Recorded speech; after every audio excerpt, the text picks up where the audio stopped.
All right, Bo, you're going to be getting the start in this game. What are you looking for from yourself heading into this game? I think our team and his locker room, the message never changes on what we are trying to do going out to a game, and for myself included, I'm going to go out there, play the best I can, continue to try to improve going into the playoffs, work on the things I need to work on, and improve on the things that I've been doing well, and just keep getting hot going into the last game. How important would it be to go into that playoff game having just beaten this team? Yeah, obviously it's very important. I know the W doesn't matter in the standings right now, but it matters in this locker room. It matters in their locker room. It's we're going to go out there and try to win this game, no matter what it takes. Play good football, play playoff football. That's the biggest thing. Is if you're going to make mistakes in the playoffs, it's gonna lose your game. So make sure that we're playing the type of playoff football we need to play in order to win. Just wondering what you've thought about Fleet Davis and him getting the start in this game, and what you've been able to see from him throughout the year. Yeah, he kind of reminds me of a young Don Jackson. He's a guy that brings energy to the huddle. He's going to run differently than JB. He has his own style of running. He's great out of the backfield, catching the ball. He does a great job at doing all things, and I think he's a young guy. He's still learning. He's gonna have his mistakes, but he's gonna have a lot of good plays. He's gonna have us kind of fired up out there on the field. It'll be my job just to keep him calm, keep him locked in, ready to go. Thanks. Does 500 mean anything, or is it more about maintaining, as you said earlier, the momentum? Yeah, I think maybe for coaches, quarterbacks, they winning record kind of thing, and worrying about being 500 rather than a losing season. Obviously there's a different connotation to that when it comes to later on.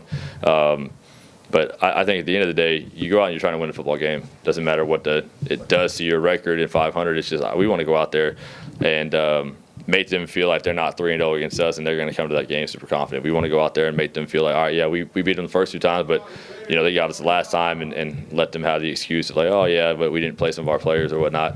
Let them worry about that and let us worry about ourselves.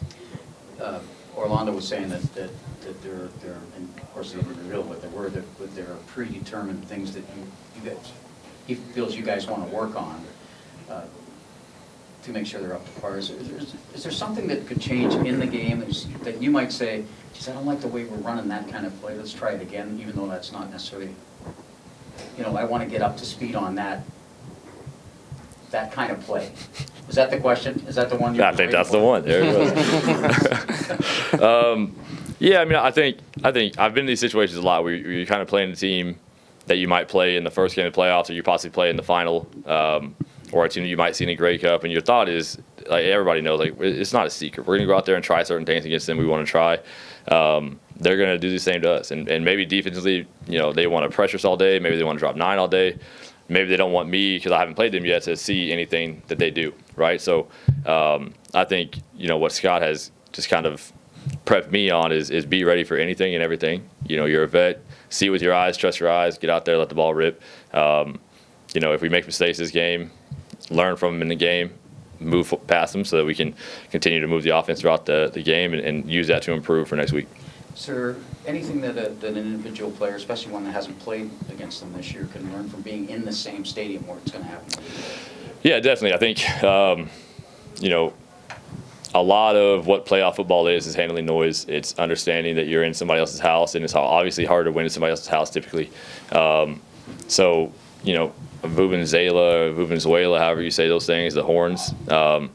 That's something that if you're a young guy, you haven't ever heard that. The things you hear in a soccer stadium, like they're going to have those in Montreal. So you've got to be ready for that, prepared for that.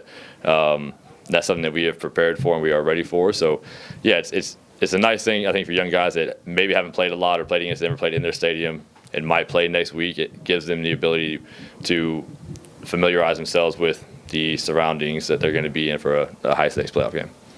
So just one last thing. I was wondering if I can get your take on Taylor winning Most Outstanding Rookie this year for the team. Yeah, it's very well deserved, man.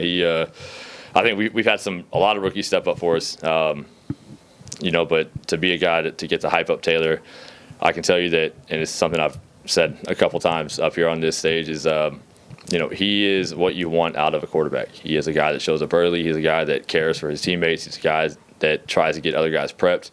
If he makes a mistake, he's going to study that and do everything he can not to make that mistake again.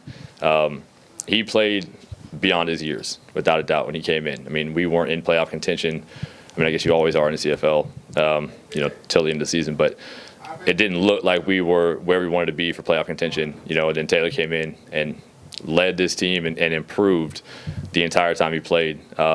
Didn't try to do anything too crucial in the beginning, didn't try to make too many mistakes or force too many balls, but then you saw his athleticism, some of his playmaking ability, some of his accuracy, things that he has, quick release that has gotten him to this point. You saw that start to come out towards those later games, and as soon as that does, all of a sudden now you start to see his personality, you start to see that confidence that he kind of carries. And I could talk all day about him. That's my little brother. He's been fun to watch. He's always fun to be around. And me, him, Matt, Kai, we just love our QB room and have a great time.